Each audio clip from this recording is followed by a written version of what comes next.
A lone astronaut is sent through a wormhole, but when he returns to the other side, he finds that millions of years have passed since his departure. How did this happen? And what does he do now? This is the story of astronaut John Glenn, who became the first human time traveler. In 2045, John Glenn was chosen by the World Space Council to take part in a historic mission. They would send him through a newly discovered wormhole near Jupiter and then bring him back home again. Scientists had calculated that traveling through the wormhole would only take a few minutes, just like any other space travel. And as he stepped out of the wormhole, he began recording. This is what he saw. As he approached Proxima Centauri b, his heart lifted. Maybe there was still hope for him yet. Maybe there were people there waiting for him, people he knew and loved. But when he landed on the planet, he found nothing but an abandoned research base. There was no sign of life anywhere. A barren wasteland, cracked earth, and gigantic canyons stretching all the way to the horizon. It wasn't supposed to be possible for so much time to pass. According to his calculations, he should only have been gone for a couple of days at most.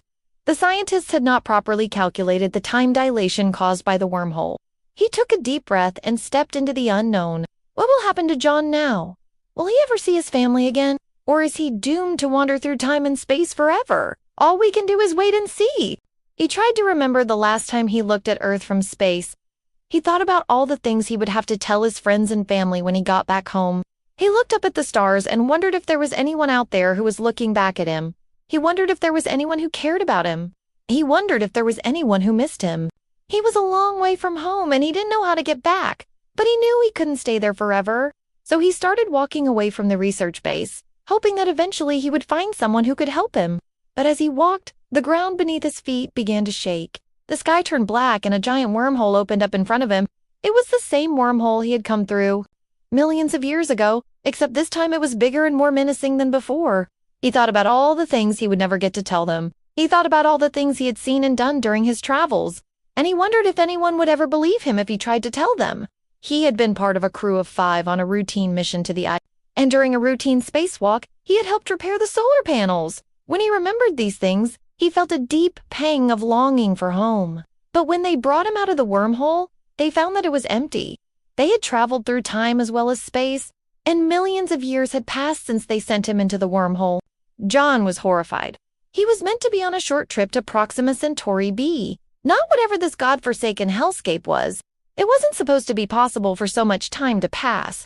According to his calculations, he should only have been gone for a couple of days at most. The scientists hadn't properly calculated the time dilation caused by the wormhole. Wormholes are unpredictable and can cause space and time to fold in on themselves. But this was supposed to be a stable wormhole. How could this have happened? The astronaut's suit was equipped with a camera and a microphone. He wished he could tell his family what had happened to him, or explain to them how much he loved them one last time.